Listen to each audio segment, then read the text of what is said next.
What's up, guys? Welcome back to the doctor's office. I am Dr. K. Ray Knight, here to give you proper diagnosis and prognosis and everything comics and comic book characters. And today, we are going to be talking about Monstress. Now, usually I would go page by page with this for you guys. This was 66 pages, and I'm not doing that, right? So, I'm kind of just going to do just like regular overview of what the fuck went on, and pages will come and go as per usual, but I just honestly cannot do 66 to 67 pages talking about this with y'all. The artwork in this is absolutely beautiful, by the way, and I absolutely love it. So we are in an alternate universe, like an alternate 1900s Asia. It's definitely fantasy based. If you have not read the first issue, you should. You definitely should read the first issue, but do know that it is a double-sized issue. So it does open several years after a war called the Human Arcanic War. And so Arcanics are human-animal hybrids. Then you have humans, witches, ancient gods called Monstrum, living magic, advanced biotechnology, and political empires just kind of all over the place. And the war ended with the humans winning, and then the Arcanics are being hunted and killed and traded, chopped up, and everything like that. Throughout the issue, we have Professor Tam Tam, who is basically kind of giving like an overview of what's happening. It doesn't necessarily drive the plot in any way, but it is giving you that historic background that you need for this particular world. Now, our main character or protagonist of the story is Maika Halfwolf. I feel like the last name should tell you a lot of things, really. It does not show what lives inside of her. It is the mystery of the book, of the initial issue, but I feel like the name gives that away. Feel me? And we actually don't get her entire name until the end when she confronts this one woman and they fight. And before that, she literally says her entire name. So when she says her entire name, I'm just like, oh, okay. But then you can also kind of tell on the cover of like one of the books, like she's got a wolf's head going on. But all right, sure. So she immediately stands out in the book because she was branded. So she does have a brand on her chest. She is emotionally detached from quite literally everything happening. She is being sold, right? There's like an auction happening and she ends up getting bought by a witch. So but like that whole entire situation between the person selling her when she gets bought and like everything kind of just happening, she is emotionally detached from the situation, right? And she only has one arm, which everybody's kind of just like, that's like, why is she deformed and shit, right? But in one of the flashbacks when we're seeing what's going on, and she was like part of the war kind of, she has a metal arm. So that piece has completely disappeared. And then it's obvious that she's carrying trauma, right? Something definitely happens. Again, post-war, her people are being hunted. So, of course, she's got some shit going on. And then, of course, she does have the monster inside of her. She is an Arcanic.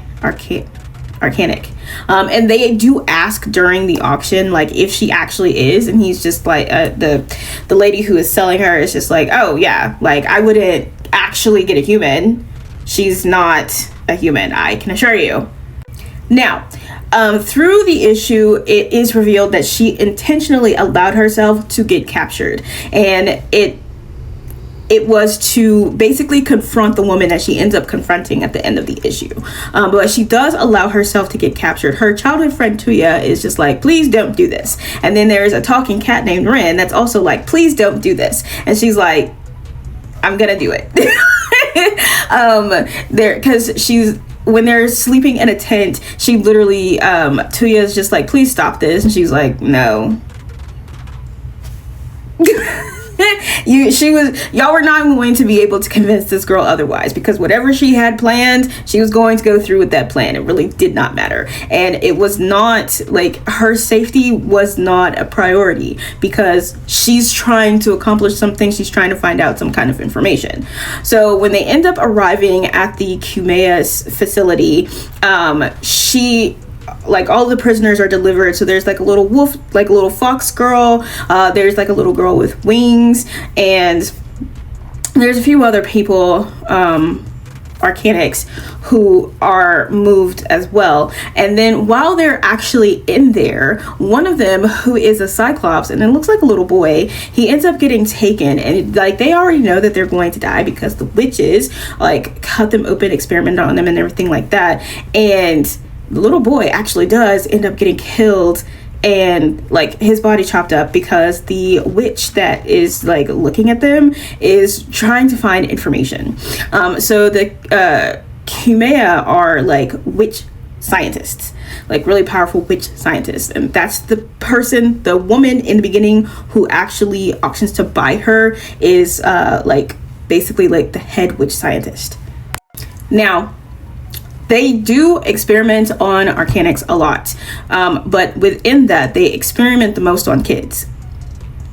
And so basically the theme of like, well, one of the themes of this whole entire like series is that humans are fucking gross, which, yeah, right.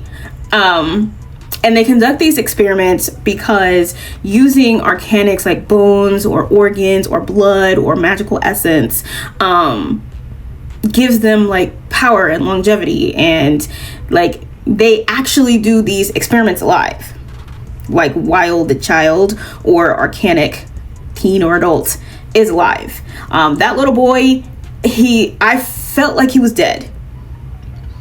He may have been unconscious, but they beheaded him, and she's just holding his head like it's not a thing, right? So one of the leaders is Sophia, and I believe Sophia is the one who bought her. And Sophia is obsessed with knowledge, right? She needs to know things, and needing to know things is not bad, but also, girl, relax. Feel me? So she's the one who buys Maika, and she believes that these monster gods called Monstrum are still influencing the world. And the reason that she buys Maika is, one, she sees the symbol on her chest, which she has seen in her research, and she thinks that Maika is connected to the Monstrum, which she very well may be. But she's not just like a regular villain. She's just like, she's not just mean. Like, she's not just a cruel villain. She's like, forbidden knowledge has a price. Like, in order for me to learn this, y'all have to die type thing. Feel me? Like, she's like that. Now, throughout the rest of the story, it is revealed through flashbacks that Maika is looking for a specific witch, and it's the one that I was talking about at the end that she ends up fighting. Her name is Yvette Lolim. Yvette Lolim. There we go. And she once knew Maika and Maika's mom, and she even makes that, like, when they're having their conversation or their confrontation, she even says something about Maika's mom. And then there's a picture of her with Maika and Maika's mom, as well as two other people, and she feels like she has the answer for her arm, why her arm is missing, what happened to her mother's past, and whatever it is that's inside of her, because I don't think that she fully understands what it is, but she thinks that this witch knows exactly. And I also feel that way in how she's talking to her, and the fact that she goes completely Bilbo Baggins at the during the confrontation, and I'm just like, okay, for sure she has like the information that she's looking for, but she's not there for revenge or anything. She just wants the information. Now, does she get revenge ish? Sure, because she actually ends up killing the lady. Now Prior to her confronting Yvette, she does start like an escape with the other Arcanics, and so I feel like am I saying that right? I am saying it right. Okay. Anyway, she does start an escape for them. She kills one of the guards and then kills several of the other guards, and one of them assumes that she is a witch because she did everything without actually having to lift a finger, but not a witch, right? And she doesn't understand what happened, but she just, kills them anyway. And several of them escape and flee. One of them, the little fox girl, her name is Kippa. She does not want to leave her, so she's like with her. And she does confront Sophia, but before Sophia can even establish what's happening, she ends up killing her. Maika ends up killing her and also kills the other lady too. And it kind of just shows that she's very much willing to go the extra mile to get y'all the fuck up out of her way. It's like watching fucking Jason Todd. There is no hesitation in me about to fucking kill you. I don't care.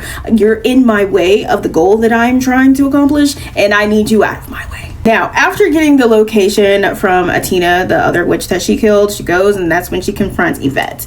Now, Yvette immediately recognizes her, but she mostly recognizes the fact that she knew her mother, Moriko, and that they were supposed to be going to a shaman empress temple to find magical power or whatever the fuck, and they find something else which is quite a bit more dangerous.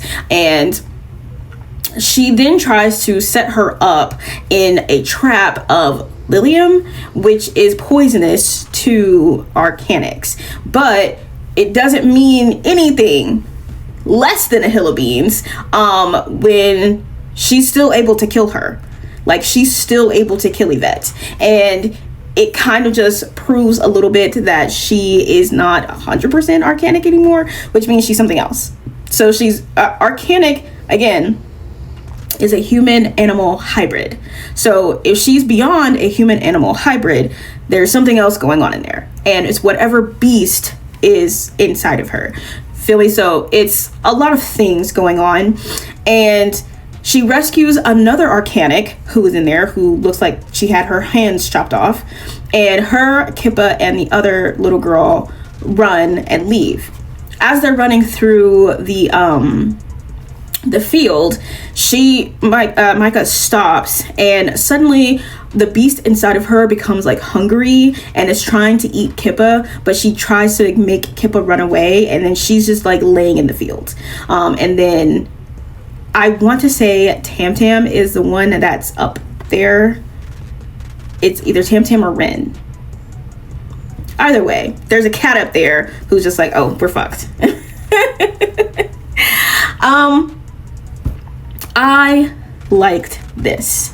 This was a really great world building situation to give us everything that we needed. And it kind of also reminded me of Carnival Row, where is racism and classism and genocide and identity and inherited power. And then there's that blurred line between victim and monster, and the cost of revenge when people try to go get revenge on behalf of their own people. Feel me? So it definitely reminded me a lot of Carnival Row, and I really liked that because, first of all, Carnival Row is amazing. Second of all, this story is really good, very detailed. It being the 66 to 67 pages makes sense because there was a lot of things that needed to be said in the one part, and then having everything else just kind of be regular comic book length.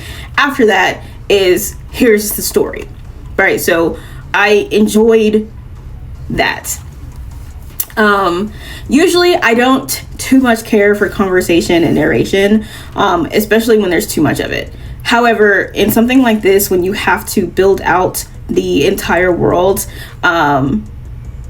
in its entirety, trying to give all of the background that you need in order for the story to continue, so that somebody's not 4 issues in going, what's an Arcanic? Where did witches come from? Where are they? You know what I'm saying? So like answering all of those questions and kind of guessing what those questions are going to be before you get those questions. And it's really helpful to the story, it's really helpful to the reader, and it's really helpful to the writer, because then they don't have to continuously go back and be like, oh, well, this is what this is, so let me like take time in this issue to explain it. Again, the artwork is beautiful. If they were to ever do this as an animated series, I would like for them to keep like how it looks, because it is absolutely gorgeous. So let me know what you guys think. I will be covering all of it. It's like 60 issues in. So I will be covering all of it either in a short or kind of like if I get like 5 to 6 or something like that issues in, do like a recap. But I do like this. I'm very excited to dive into this. I had started reading it and then I stopped, and going back, I kept meaning to go back, but then other things kept happening, so fell behind real quick. So I was like, you know what, I'm just gonna start over, which is fine. But that is it for this episode of The Doctor's Office. If you have not gotten Midnight Whispers, Salt Blood, or Blood Tide, please do so. Check out Reaper or anything else from Echelon Graphic Novels. That is it, and I will see you guys at your next checkup.